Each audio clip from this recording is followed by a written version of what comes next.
नमस्कार मैत्रिणींनो, मी उषा फॅशनमध्ये आणखीन एका व्हिडिओमध्ये सर्व मैत्रिणींचं स्वागत करीत आहे। मैत्रिणींनो, काल एका ताईंनी कमेंट केलेली होती की बोटनेकमध्ये कटोरी ब्लाउज कशा पद्धतीने कट करायचा आहे, तर ते सर्व तुम्हाला माहिती मी आज सांगितलेले आहे। तर व्हिडिओ तुम्ही पूर्ण पाहिल्याच्या नंतर तुम्हाला समजेल की कुठे काय मापे घ्यायचे आहेत। तर तुमच्या जी शोल्डर आहे पूर्ण शोल्डर, तर तुमच्या शोल्डरवरून प्रत्येक वेळेस तुम्हाला बोट नेक स्टँड कॉलर जी ब्लाउज आहे त्याच्यासाठी तुम्हाला शोल्डर जी आहे ती मोजून घ्यावं लागते।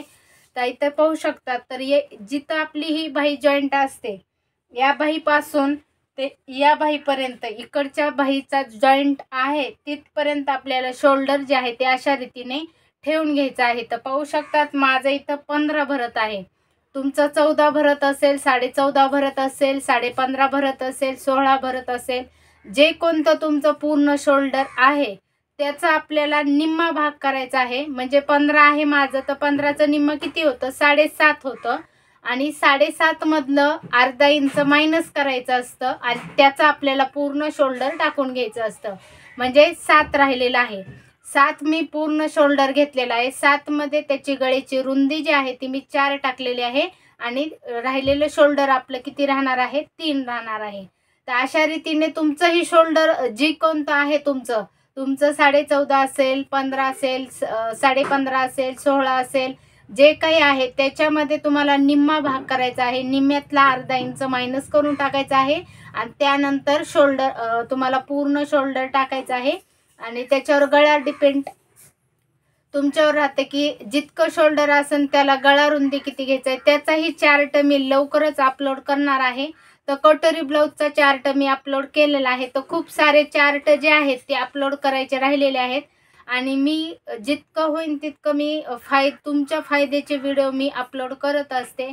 तर ब्लाउज पेपर कटिंग ही तुम्ही जर व्यवस्थित चेक केल्या म्हणजे पाहिल्या तर परफेक्ट तुम्हाला ब्लाउज कटिंग साईजनुसार तुम्हाला येईल आणि तशीच तुम्हाला टीचिंग जर येत असेल तर त्या पद्धतीने तुम्ही कट केले तर खूप साऱ्या अशा टिप्स दिलेल्या असतात, त्या टिप्स तुम्ही फॉलो करायच्या आहेत आणि तुमचे ब्लाउज जे आहेत ती परफेक्ट शिवायचे आहेत। तसंच आपल्याकडे ब्लाउज पेपर पॅटर्न अवेलेबल आहेत, तर बऱ्याच जणींना माहिती आहे। त्याच्यावरूनही ब्लाउज कशा पद्धतीने कस्टमरची ब्लाउज कट करायचे आहे, टीच करायचे आहे, ते सर्व तुम्हाला माहिती सांगत असते। तर असेच विविध वेगळे व्हिडिओ तुमच्यासोबत शेअर करत असते। फक्त तुम्हाला व्हिडिओ पूर्ण पाहायचे आहेत आणि पूर्ण पाहिल्याच्या नंतरच तुम्हाला जे काही माहिती आहे ती समजणार आहे, त्यासाठी व्हिडिओ तुम्ही पूर्ण पाहायचे आहेत। तर चला मैत्रिणींनो, व्हिडिओला सुरुवात करू। बोटनेकमध्ये कशा पद्धतीने आणि त्याच्यामध्ये काय होतं की तुमची गळ्याची रुंदी मोठी असते, मग कटोरी निघलेली जी असते आपण साध्या कटोरीमध्ये वाढून कटोरी घेत असतात। तर या ब्लाउजमध्ये आपल्याला बोटनेकमध्ये जी छोटी कटोरी जी असते त्याच्यामध्ये आपल्याला वाढवून घ्यायची नाहीये। आपल्याला जी रेग्युलर साईजमध्ये कटोरी वापरत असतात 32 साईज, आता मी माझं माप जे आहे ते तुम्हाला दाखवणार आहे। तर त्याच्यामध्ये 32 साईजची जी कटोरी असते आपली साध्या ब्लाउज पीस, जी आपली साधी रेग्युलरची कटोरी आहे तीच कटोरी तुम्हाला तिथे वापरायची आहे। कारण त्याची कटोरीचा साईज जो आहे तो बोटनेकमध्ये खूप मोठा निघतो, ते तुम्हाला व्हिडिओ पाहिल्यावर समजणार आहे। त्यासाठी तुम्ही व्हिडिओ पहा आणि त्याच्यावरून तुम्हाला जी काही माहिती आहे ती मिळवून घेऊ शकता। चला मैत्रिणींनो, व्हिडिओला सुरुवात करू। तर इथे आपण हा न्यूज पेपर घेतलेला आहे, तर आपण बोटनेकची कटिंग पाहणार आहे। तर बऱ्याच जणींना प्रश्न पडतो की कटोरी ब्लाउजमध्ये बोटनेक कशा पद्धतीने पेपर कट करायचा आहे, तर ते आज मी तुम्हाला सांगणार आहे। तर इथे पाहू शकतात, नेहमीप्रमाणे आपण हा पेपर जो आहे तो जॉईंट पेपर घेतलेला आहे। ओपन बाजू पुढच्या साईडने ठेवलेली आहे, बंद बाजू आपल्याकडच्या साईडने घ्यायची आहे आणि इथले शोल्डर जे आहे ते आपल्याला आपल्या शोल्डरवरून मापे घेऊनच त्यानंतर इथे बोटनेकचं पूर्ण शोल्डर टाकायचं आहे। अगोदर तुम्हाला उंची जी आहे ती घ्यायची आहे, तुमच्यावर डिपेंड राहते तुम्हाला किती उंची पाहिजे। 13 पाहिजे असेल तयार तर 14 उंची घ्यायची आहे, 13.5 पाहिजे असेल तर 14.5 ची पूर्ण उंची घ्यायची आहे। इथे पहा, आता इथे तयार मी 13 घेतलेले आहे, तर पुढचा भाग मी 13.5 म्हणजे 1.5 इंच पुढच्या भागासाठी घ्यायचा आहे, कारण क्रॉस पट्टी आपल्याला लावायची असते. त्यासाठी आपल्याला इथे 13 मध्ये आपण किती 1 इंच मिळवल्याच्या नंतर 14 झाला. पाठीमागलचा भाग जो आहे तो 14 आहे आणि पुढचा जो आहे तो 14.5 घ्यायचा आहे. तर 14.5 वर मार्क केलेला आहे. आणि छातीचा चौथा भाग आहे आपला 8. 8 मध्ये 2 इंच मिळून घडी आपली टोटल किती झाली 32 साईजचा असेल तर 32 साईजला 10 ची घडी होते. हे आपण 10 ची घडी घ्यायची आहे. तसंच हा जो आपण 14.5 चा जो पॉइंट केलेला आहे तिथेही आपल्याला 10 ची मार्क करायचा आहे. आणि हा पॉइंट व्यवस्थित आलेला आहे का हे चेक करायचं आहे. तर 14.5 चा परफेक्ट आलेला आहे. आता इथून आपण हा सरळ लाईन मारून घेणार आहेत. आणि इथूनही हा बॉक्स नेहमीप्रमाणे आपण जसं 4 टक्स कटोरी या पद्धतीने जसं ब्लाऊज कट करत असतात पेपर कट तसंच आपल्याला हाही घ्यायचा आहे. त्यानंतर आता पूर्ण शोल्डर टाकायचा आहे आपल्याला. आता माझा आहे 15 शोल्डर, पूर्ण 15 आहे तर 15चं हाफ किती होतं तर 7.5 होतं. 7.5 मधून आपल्याला अर्धा इंच मायनस करायचा आहे म्हणजे पूर्ण 7चं शोल्डर टाकायचं आहे 32 साईजला. आता तुम्ही विचारता 7 का बरं, म्हणजे प्रत्येका ज्याचं शोल्डर 32 साईज आहे पण शोल्डर मध्ये फरक असतो, कमी जास्त असतो, त्याच्यामुळे आपल्याला त्याच्यावर डिपेंड राहतं की पूर्ण शोल्डरचं हाफ करायचं आहे. हाफ मधलं आपल्याला अर्धा इंच मायनस करून टाकायचं आहे. तर मी इथे 7 घेतलेला आहे. आणि गळा रुंदी जी आहे ती घ्यायची आहे आपल्याला 4. किती घ्यायची आहे 4. गळा उंची पाठीमागलच्या गळ्याची उंची घ्यायची आहे 4 आणि पुढच्या गळ्याची आपल्याला 5.5 6 जितकी तुम्हाला पुढचा डीप गळा पाहिजे असेल. शक्यतो तुम्ही कटोरी ब्लाउज करणार आहे तर इथे आपल्याला 5.5 चाच घ्यायचा आहे. तर हे पहा 5.5 चा. त्यानंतर इथून आपल्याला 4 वर मार्क करायचा आहे आणि हा बॉक्स तयार करायचा आहे. अशा रीतीने हा बॉक्स तयार केलेला आहे. आता पूर्ण शोल्डर आपण किती घेतलेलं होतं 7, तर आपल्याला मोंडाही किती घ्यायचा आहे 7. तर हे 7 वर असा मार्क करायचा आहे. हे पहा अशा पद्धतीने हे 7 वर मार्क केलेला आहे. तसंच आपल्याला पाठीमागील मोंड्याची खोली किती घ्यायची आहे 1.25. आपण नेहमीप्रमाणे जसं घेतात आपण तसंच घ्यायचं आहे. आणि इथून घ्यायचं आहे आपल्याला 1.5. गळा रुंदी किती घ्यायची आहे 1.5. आणि हा गोल राऊंड आखून घ्यायचा आहे अशा रीतीने. आता पुढचं आपल्याला क्रॉस पट्टी जी आहे तर क्रॉस पट्टी आपण किती घेत असतात 3.5. पुढच्या साईडने 3.5 आणि मागच्या साईडने 3. आणि हा जो आपला कमरेचा भाग जो आहे तो जसं की आपण कटोरी ब्लाउज मध्ये अर्धा इंच मायनस करत असतात तसंच आपल्याला याच्यामध्येही मायनस करायचं आहे. आणि इथेही 3 वर 1 मार्क करायचा आहे. आता 32 साईजची आपल्याला कटोरी काढायची आहे. त्यासाठी आपण आता सरळ मार्किंग केलेले आहे. तर 10 ची घडी आहे. 10चा निम्म किती होतं आपलं हे पहा 10 आहे. 10चा निम्म किती होतं 5. म्हणजे आपली कटोरी किती आहे 32 साईजला 5 ची कटोरी आहे. अशा रीतीने क्रॉस पट्टीचा आकार दिलेला आहे. आता राहिलेला आहे आपला साईड पीस. आता इथून काय करायचं 1 इंच वरती घ्यायचं आहे. आणि हा मोंड्याचा आकार जो आहे तो पुढचा आपण काय करत असतात. आता हे 7 आहे. 7चा मध्य करायचा आहे आपल्याला 3.5. 3.5 पासून आपल्याला पाव इंच आतमध्ये घ्यायचा आहे.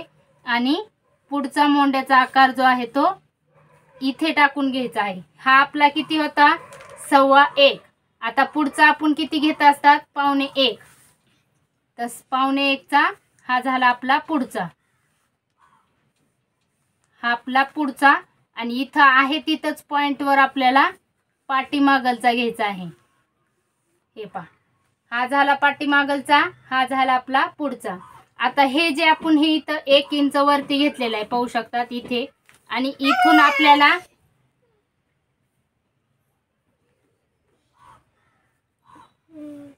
इथून आपल्याला 2.5 वर मार्क करायचा आहे. इथे या पॉइंट पासून 2.5 वर मार्क केलेला आहे. आणि हा पॉइंट इथे हे पहा अशा पद्धतीने हे कटोरीचा राऊंड आपल्याला देऊन घ्यायचं आहे ज्यावेळेस तुम्हाला कटोरी करायची आहे त्यावेळेस. हे पॉइंट झालेले आहेत. आता आपल्याला कटोरी जॉईंट करताना काय करायचं, इथे खूप मोठी रुंदी आहे या ब्लाऊजची. कटोरीमध्ये आपण काय करतात, इथे गळा रुंदी कमी असते, इथं आपली किती असते कटोरीचा साधा ब्लाऊज पीस जो असतो त्यावेळेस आपल्याला इथं कमी असते, त्यावेळेस इथंच कटोरी जॉईंट करतात आपण. पण आता इथे ही बोटनेक मध्ये असल्यामुळे आपल्याला कटोरी कुठे जॉईंट करायची, इथे जॉईंट करायची.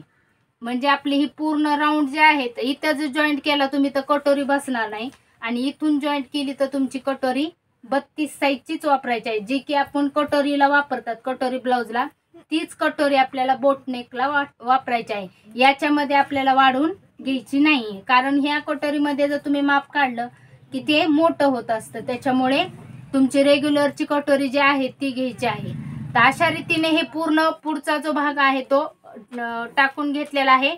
आता हा आपण कट करून घेणार आहेत. नेहमीप्रमाणे इथून कट करायचा आहे, इथून, आणि हा पाठीमागचा मोंड्याचा आकार जो आहे तोही कट करायचा आहे.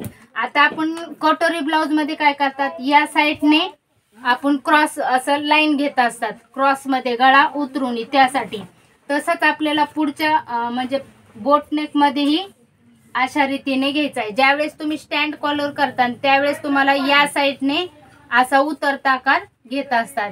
हे पूर्ण कट करून घेऊत. आता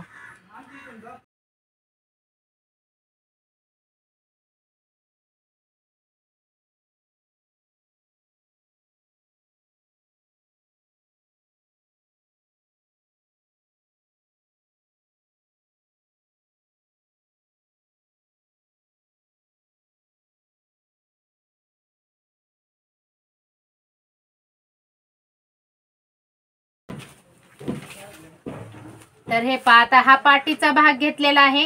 आता आपल्याला पाठीचा जो भाग आहे तो अर्धा इंच मायनस करून टाकायचा आहे. तर पाहू शकतात आपण 14 वर इथे मार्क करणार आहेत, आणि हा भाग आपल्याला कट करून टाकायचा आहे एक्स्ट्राचा. आणि गळा रुंदी किती आहे आपली, 4 वर एक इथं मार्क करायचा आहे. आणि पाठीमागलच्या गळ्याची उंची जी आहे तीही आपल्याला 4 घ्यायची आहे, आणि हा 4चा बॉक्स तयार करायचा आहे. हे पहा, अशा पद्धतीने हा 4चा बॉक्स तयार केलेला आहे. आणि इथून आपल्याला 1.5 वर एक मार्क करायचा आहे, आणि या पद्धतीने असा गोल राऊंड मारून घ्यायचा आहे. आता आपल्याला हा भाग कट करायचा आहे, हा भाग कट करायचा आहे.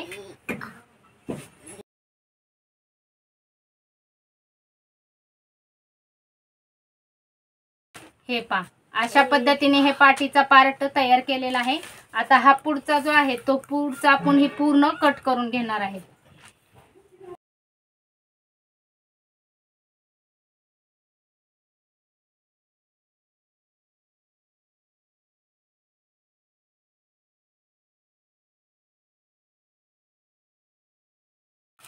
तर हे पहा, अशा रीतीने हे आपण कट केलेलं आहे. तर याला आपण 32 साईजची कटोरी जी आहे ती आपण वापरायची आहे, जी की आपण पेपर पॅटर्न मध्ये कट करत असतात. म्हणजे साधा ब्लाऊज पीस जो आहे कटोरी ब्लाऊज त्याच्यामधली कटोरी आपल्याला इथे 32 साईजची लावून घ्यायची आहे. तर अशा पद्धतीने बोटनेक ब्लाऊज कटोरीमध्ये कशा पद्धतीने तुम्हाला सर्व काही माहिती सांगितलेली आहे. तर मैत्रिणींनो, व्हिडिओ आवडला असला तर नक्की लाईक करा, शेअर करा, आणि काही ब्लाऊज बद्दलचे प्रश्न असतील तर कमेंटद्वारे विचारू शकतात. एक ताईंची कमेंट आलेली होती की कटोरीमध्ये बोटनेक दाखवा म्हणून, त्यांच्या कमेंटनुसार आजचा व्हिडिओ बनवलेला आहे. तर चला मैत्रिणींनो, भेटू पुढील व्हिडिओमध्ये उद्याच्या. तोपर्यंत काळजी घ्या. बाय.